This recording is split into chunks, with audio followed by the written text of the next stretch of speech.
بسم الله الرحمن الرحيم. فيخرج على هذا حكم الرجعة في الحيض الثالثة وزواله، والتصحيح نكاح الغير وإبطاله، وحكم الحبس والإطلاق والمسكنة والإنفاق والخلع والطلاق، وتزوج الزوج بأختها وأربع سباؤها، وأحكام الميراث مع كثرة تعدادها. تو تخریج کی جائے گی اس مسئلے پر، یعنی کس مسئلے پر؟ جو ہم نے ما قبل میں پڑھا، یا تربصن بانفسہن ثلاثۃ قروء، کہ مطلقہ عورتیں اپنے آپ کو روکے رکھیں گی 3 قروء تک۔ قروء سے مراد امام اعظم علیہ الرحمۃ و رضوان نے حیض لیا تھا، اور امام شافعی نے طہور۔ تو تخریج کی جائے گی اس مسئلے پر کہ رجعت کا حکم ثابت ہوگا فی الحیض الثالثتی، تیسرے حیض میں، یعنی اگر شوہر نے اگر اپنی بیوی کو طلاق دے دی اور وہ اس کو واپس لینا چاہتا ہے اپنے نکاح میں، تو رجعت کا حکم ثابت ہو جائے گا امام اعظم ابو حنیفہ رحمۃ اللہ تعالی علیہ کے نزدیک، اور رجعت کا حکم ثابت نہیں ہوگا امام شافعی کے نزدیک، کیونکہ امام اعظم کے نزدیک ابھی جب تیسرا حیض چل رہا ہے تو وہ اس میں رجعت حکم ہو سکتا ہے، لیکن امام شافعی طہر مراد لیتے ہیں قروء سے، تو طہر میں یعنی کہ اس کا مطلب وہ نکاح سے اس کی نکل چکی ہے۔ وزوالہ، اور اس کے رجعت زائل ہونے سے، وتصحیح نکاح الغیر، اور دوسرے کے ساتھ نکاح کا صحیح ہونا امام اعظم ابو حنیفہ رحمۃ اللہ تعالی علیہ کے نزدیک نہیں ہے، یعنی اس کا نکاح دوسرے کے ساتھ ثابت نہیں ہوگا، کیونکہ ابھی وہ پہلے مرد کے، پہلے شوہر کے تیسرے پہلے شوہر نے جس نے اس کو طلاق دی تھی، ابھی اس کے وہ تیسرے حیض میں ہے، اور امام شافعی کے نزدیک وہ اس کے نکاح سے نکل چکی ہے، تو وہ نکاح صحیح ہو سکتا ہے دوسرے کے لیے۔ وَإِبْطَالُهُ، اور اسے بطی کرنا امام اعظم کے نزدیک نہیں ہے، امام شافعی کے نزدیک بطی حلال ہے۔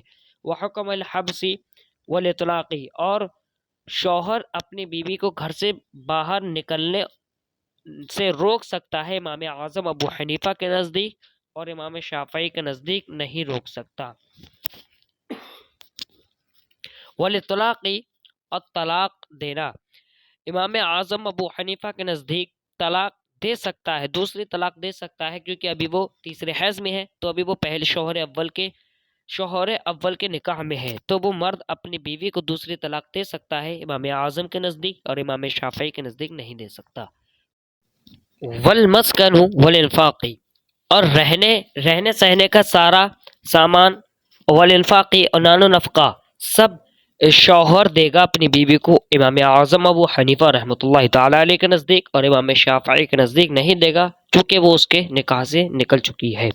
والخلع، اور خلع اس کو کہتے ہیں کہ مرد نے کسی عورت سے شادی کی اور وہ اس کے ساتھ خوش نہیں ہے، تو عورت مرد کو پیسے دے گی کہ تم مجھ سے 30 یا 10 جتنے وہ عورت اپنے شوہر کو دے دے کہ تم مجھے طلاق دے دو ان پیسوں کے بدلے، تو اس کو خلع کہتے ہیں۔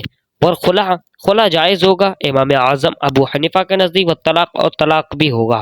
وتزوج الزوج باختها، اور شوہر اپنی وتزوج الزوج باختها، اور شوہر اپنی بیوی کی بہن سے شادی نہیں کر سکتا امام اعظم ابو حنیفہ کے نزدیک، کیونکہ ابھی وہ اس کے نکاح میں ہے، اور امام شافعی کے نزدیک جائز یعنی کر سکتا ہے۔ واربع سباؤہا، اور 4 اس کے علاوہ، یعنی اگر کسی نے 4 شادیاں کی اور اس میں پہلی بیوی کو طلاق دے دی اور وہ اس کی بہن سے شادی نہیں کر سکتا جب تک وہ اس کی عدت نہ گزار لے۔ وہ احکام المیراث مع کثرت تعدادها، اور میراث کا حکم ثابت ہوگا امام اعظم ابو حنیفہ کے نزدیک، اور امام شافعی کے نزدیک نہیں، اور کثرت تعداد کے ساتھ۔ تو اب ہم یہاں سے دوسری قسم کا بیان شروع کرتے ہیں۔ وَكَذَلِكَ قَوْلُهُ تَعَالَى قَدْ عَلِمْنَا مَا فَرَضْنَا عَلَيْهِمْ فِي أَزْوَاجِهِمْ، قَدْ عَلِمْنَا مَا فَرَضْنَا عَلَيْهِمْ فِي أَزْوَاجِهِمْ، اور ہم کو معلوم ہے، قد علمنا ہم کو معلوم ہے ما فرضنا جو ہم نے فرض کیا ہے علیہم فی ازواجہم ان کی بیویوں کے حق میں. یہ آیت یعنی ما فرضنا لفظ خاص ہے، یعنی کہ ما فرضنا جو ہم کو معلوم ہے. اس آیت میں تو ہم سے یہ ثابت ہوتا ہے کہ مہر مقرر ہے، لیکن کتنا ہے یہ بیان نہیں کیا ہے. تو اسی میں مہر کتنا ہے امام اعظم ابو حنیفہ کے نزدیک اور امام شافعی علیہ الرحمہ کے نزدیک اس میں اختلاف ہے. تو امام شافعی علیہ الرحمۃ امام شافعی علیہ الرحمۃ والرضوان فرماتے ہیں شریعت کی طرف سے حق مہر کی کوئی خاص مقدار بیان نہیں ہے. اقلا من جانب اکثر میں جتنے پر میاں بیوی راضی ہو جائیں، مقدار متعین نہیں ہے، نہ ہی جانب اقلا یعنی جانب اکثر، بس جتنے پر میاں بیوی راضی ہو جائیں. دلیل کیا ہے؟ امام شافعی دلیل دیتے ہیں کہ نکاح کو عقود مالیہ پر قیاس کرتے ہیں کہ جس طرح عقود مالیہ میں بائع اور مشتری کسی شے پر راضی ہو جاتے ہیں تو وہ عقد جائز ہو جاتا ہے. اسی طرح نکاح کے اندر بھی بیوی اپنی شرمگاہ بضع اپنے شوہر کے حوالے کر دیتی ہے. اب وہ چاہے جتنے میں بھی حق مہر پر راضی ہو جائیں، یہ عقد جائز ہے. اب عورت حق مہر کم سے یا زیادہ یا بالکل لے ہی نہیں، یہ جائز ہے. یہ امام شافعی علیہ الرحمہ کا مسلک ہے. امام اعظم علیہ الرحمہ فرماتے ہیں کہ مہر کی جانب اکثر مقدار نہیں ہے، لیکن جانب اقل مقدار ہے اور وہ 10 درہم ہے. دلیل ما فرضنا کتاب کا خاص ہے. ترجمہ: ہم جانتے ہیں جو ہم نے فرض کیا ہے شوہروں پر ان کی بیویوں کے بارے میں یعنی حق میں. فرضنا بمعنی تقدیر کے ہے، متعین کرنے کے معنی میں ہے، لہذا یہاں تعین ہو چکی ہے. البتہ اس میں اجمال ہے اور اس کی تفصیل حدیث پاک ہے لا مہر اقل من 10 دراہم، 10 سے کم حق میں مہر ہے، 10 سے کم حق مہر ہے ہی نہیں، لہذا تعین ہو چکی ہے. 10 مہر سے کم میں ہے ہی نہیں مہر. وَكَذَلِكَ قَوْلُهُ تَعَالَى قَدْ عَلِمْنَا مَا فَرَضْنَا عَلَيْهِمْ فِي أَزْوَاجِهِمْ، اور اسی طرح ہمیں معلوم ہے جو ہم نے فرض کیا ہے ان کے بیویوں کے حق میں. خاص یعنی کیونکہ لفظ ما فرضنا خاص ہے تقدیر شرعی میں، فلا یترک العمل باعتباری، تو ترک نہیں کیا جائے گا عقد مالیہ کا اعتبار کرتے ہوئے. فیعتبر بالعقود المالیہ، تو اعتبار کریں گے عقود مالیہ کا، تو وہ مال کا متعین ہے، اس میں موقوف ہے. جب میاں بیوی دونوں جس بات پر راضی ہو، جس شے پر راضی ہو جائیں، کما ذکرہ الشافعی، جیسا کہ امام شافعی علیہ الرحمۃ والرضوان نے ذکر کیا ہے. اور اسی پہ تفریعی کرتے ہیں، وفرع علی ھذا، اور تخریج کرتے ہیں اس مسئلے پر امام شافعی ان التخلی لنفع العبادۃ افضل من الاشتغال بالنکاح،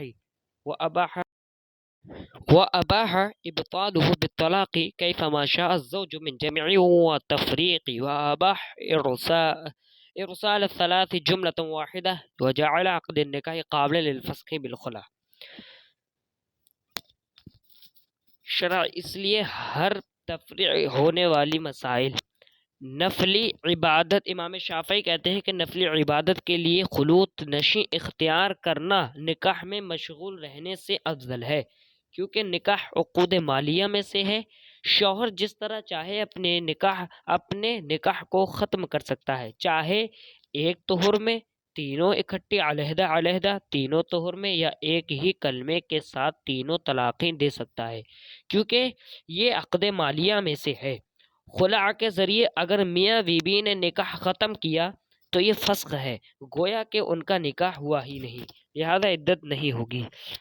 امام اعظم ابو حنیفہ رحمۃ اللہ تعالی علیہ فرماتے ہیں کہ نفلی عبادت سے نکاح کرنا افضل ہے، یہ عقد مالی نہیں بلکہ عقد شرعی ہے اور اس کا کم از کم درجہ سنت ہے، جیسا کہ حدیث پاک میں آتا ہے نکاح من سنتی فمن رغیب عن سنتی فلیس منی، کہ نکاح سنت ہے اور جس نے اس کو ترک کیا گویا کہ وہ مجھ میں سے نہیں ہے، بس گویا کہ وہ ہم میں سے نہیں ہے، بس اوقات یہ واجب اور فرض بھی ہو جاتا ہے۔